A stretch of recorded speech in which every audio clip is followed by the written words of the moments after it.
Mr. Speaker, I rise in strong support of this measure, and I thank the Speaker for his words.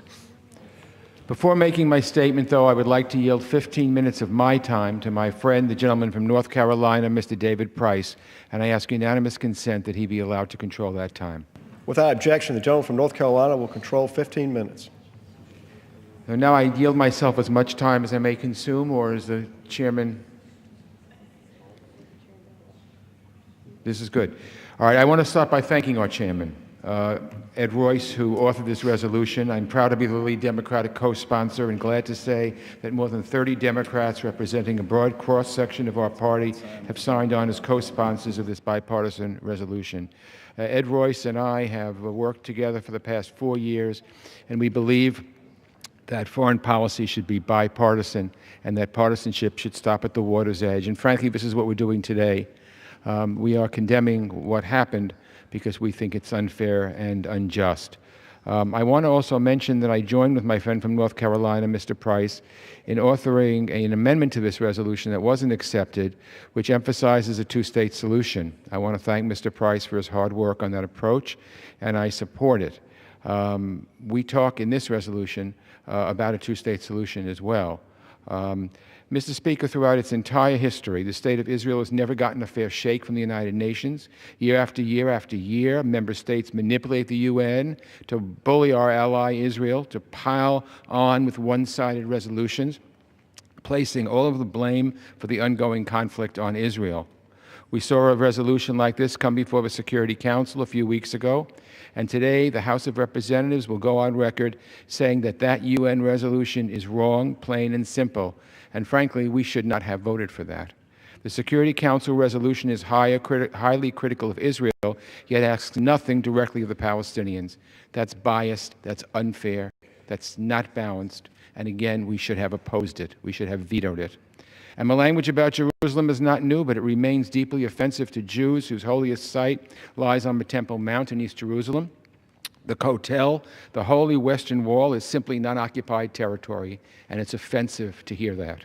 So in the measure the House is considering today, we repudiate this flawed Security Council resolution.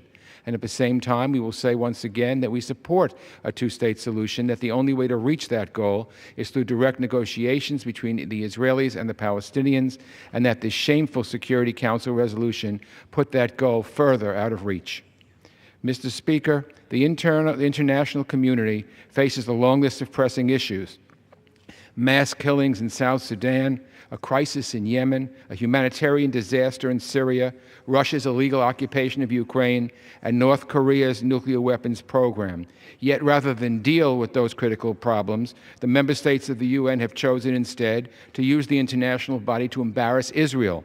It's outrageous, and this House resolution that I'm co-sponsoring with Mr. Royce rightfully says that it's outrageous. Now, I think it was a mistake for the current administration to abstain on this vote in the UN. I've been very clear about that, but I want to be fair. Before anyone turns this debate into another attack on President Obama, we should be aware of the history of this issue. This is the first time in 8 years the Obama administration has allowed a resolution opposed by Israel to go forward.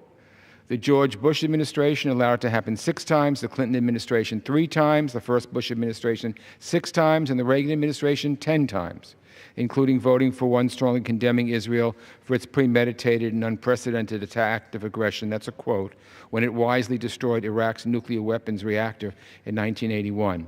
But regardless of that history, doesn't justify this latest abstention. My mother used to say, 2 wrongs don't make a right, and she was right. It was wrong then, and it's wrong now. I think allowing governments to bully Israel in the UN is a mistake, no matter who's in power. Instead, let's focus on what we should be doing when it comes to advancing the two-state solution. This resolution calls for us to get back to the policy that many of us support. 1, standing with Israel in the United Nations. 2, stopping one-sided resolutions. 3, supporting direct negotiations is the only way to move toward a two-state solution. This resolution says all that. Everyone in this Congress should be voting for it because it's balanced. I'm pleased to support this resolution, and I urge all members to do the same, and I reserve the balance of my time. The gentleman reserves the balance of his time. The gentleman from California is recognized.